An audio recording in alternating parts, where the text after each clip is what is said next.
Halo, salam sejahtera bagi kita semua. Yang terhormat, Bapak Kevin Kleriwanta dan Ibu Anastasia Prima sebagai dosen pengampu mata kuliah bahan konstruksi. Di sini kami akan mempresentasikan tentang laporan bahan konstruksi yang berjudul Kaca sebagai material yang paling cocok dalam pembuatan fotobioreaktor untuk kultivasi mikroalga. Sebelumnya, saya ingin memperkenalkan nama-nama kelompok anggota saya. Di sini kami terdiri dari 5 anggota. Yang pertama saya sendiri, Dika Akbar Maulana. Yang kedua Brenda Trisyania. Yang ketiga Wilson Haryanto. Yang keempat Valian Sayoga. Dan yang terakhir ada Alexandra de Jesus Fernandez. Kemudian selanjutnya presentasi akan didahului oleh teman saya yang bernama Valian Sayoga. Limbah merupakan salah satu permasalahan yang penting dalam dunia industri saat ini. Limbah dapat menyebabkan tercemarnya lingkungan yang berada di sekitar industri. Limbah itu terbagi menjadi 3. Ada limbah padat, limbah cair, dan limbah gas.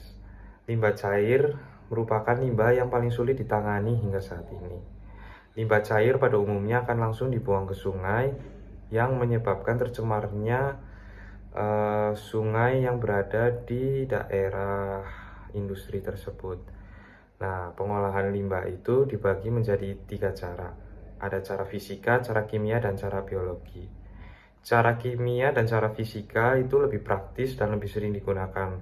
Namun, harganya yang mahal itu menjadi salah satu kendala bagi beberapa industri.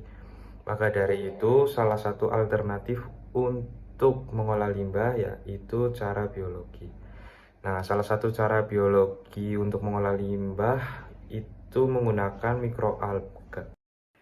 Fotobioreaktor sendiri didefinisikan sebagai sebuah sistem bioreaktor yang digunakan sebagai tempat budidaya mikroalga secara monokultur. Sistem ini menjamin tersedianya cahaya dan nutrisi yang masuk ke dalam bioreaktor untuk mendorong pertumbuhan mikroalga yang ada di dalam fotobioreaktor. Fotobioreaktor dapat dibedakan menjadi 2 jenis, yaitu fotobioreaktor sistem tertutup dan fotobioreaktor sistem terbuka.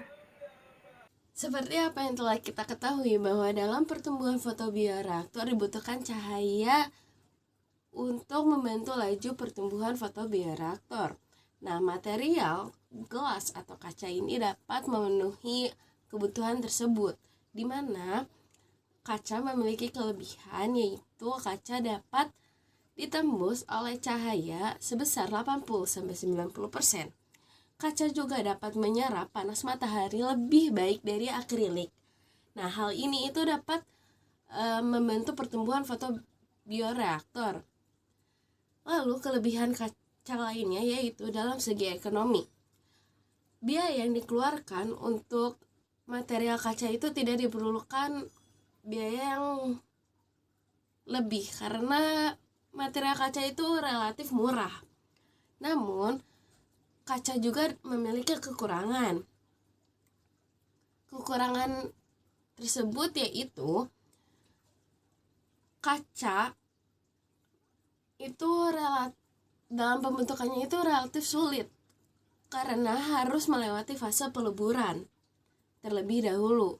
Kaca juga akan berubah warna seiring waktu, dan apabila dipapar oleh sinar matahari terlalu banyak, maka kaca akan berubah warna menjadi kuning. Lalu kekurangan terakhirnya itu kaca merupakan material yang mudah untuk pecah, lebih mudah daripada akrilik dan juga plastik. Seperti yang tadi teman saya sampaikan tentang material konstruksi dari bahan gelas atau kaca, saya sekarang ingin menyampaikan material dari bahan akrilik. Akrilik sendiri memiliki kelebihan yaitu tidak mudah terkontaminasi oleh air, sehingga proses pembuatan fotobioreaktor tidak terganggu karena bioreaktor memanfaatkan air hujan. Akrilik mirip seperti kaca. Keduanya sama-sama tembus pandang, namun akrilik dapat ditembus cahaya sebesar 92%. Apabila dibandingkan dengan kaca yang tadi teman saya sampaikan, itu hanya dapat menembus sebesar 80-90% saja.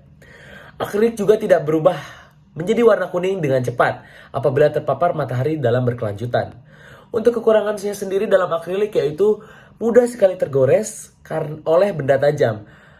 Dan pembuatannya juga sulit dikarenakan bahan akrilik terbuat dari bahan plastik dan akrilik perlu dibentuk menjadi lembaran yang kuat. Lembaran kuat tersebut harus disusun dengan rapi sehingga terbentuk akrilik dengan sempurna.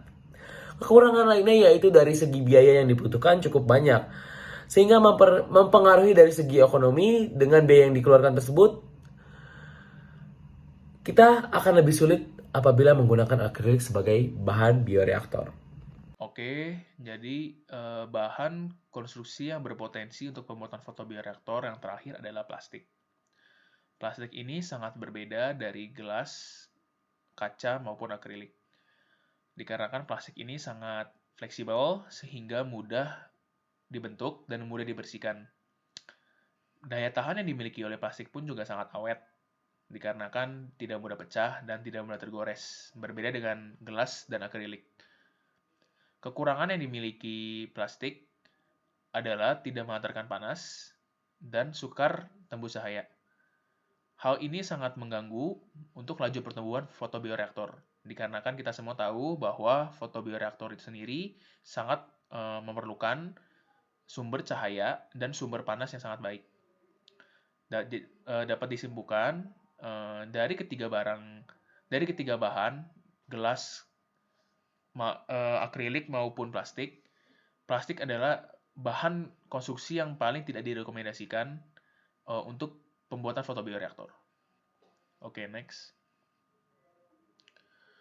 Oke, bahan konstruksi yang paling cocok dan tepat untuk pembuatan fotobioreaktor. Kita semua mengetahui bahwa fotobioreaktor menggunakan sumber cahaya sebagai faktor utama untuk laju pertumbuhannya. Faktor lain yang menjadi pertimbangan untuk bahan perancangan dan bahan konstruksi pembuatan fotobioreaktor sendiri adalah dalam efektivitas biaya. Sehingga biaya yang dikeluarkan harus seminimal mungkin.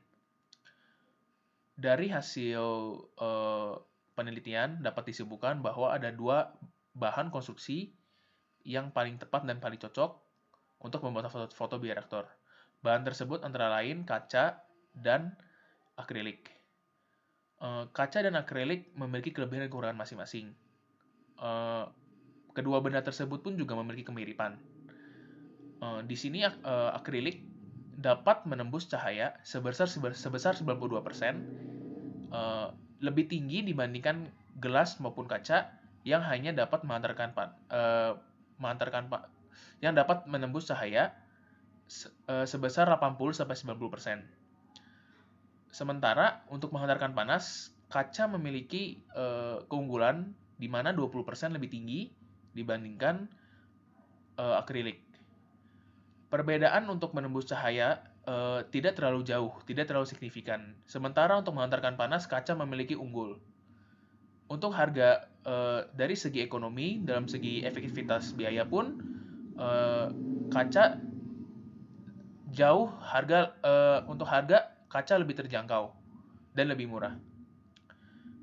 Sehingga dapat disimpulkan bahwa bahan yang paling cocok dan paling tepat untuk pembuatan fotobioreaktor adalah kaca. Oke, next. Dari pembahasan yang sudah dibahas tadi, kita dapat menyimpulkan bahwa terdapat dua bahan material yang cocok sebagai pembuatan fotobioreaktor. Namun yang paling cocok yaitu bahan gelas atau kaca. Karena bahan gelas atau kaca dapat ditembus oleh cahaya sebesar 80 hingga 90%. Serta kaca dapat menyerap panas lebih baik dari akrilik. Hal tersebut dapat membantu proses fotosintesis dari mikroalga tersebut. Kelebihan yang lainnya yaitu kaca memiliki harga yang lebih murah dibandingkan akrilik. Akan tetapi kaca memiliki kekurangan yaitu dapat berubah warna menjadi kuning apabila terpapar sinar matahari terlalu lama dan lebih mudah pecah. Terima kasih.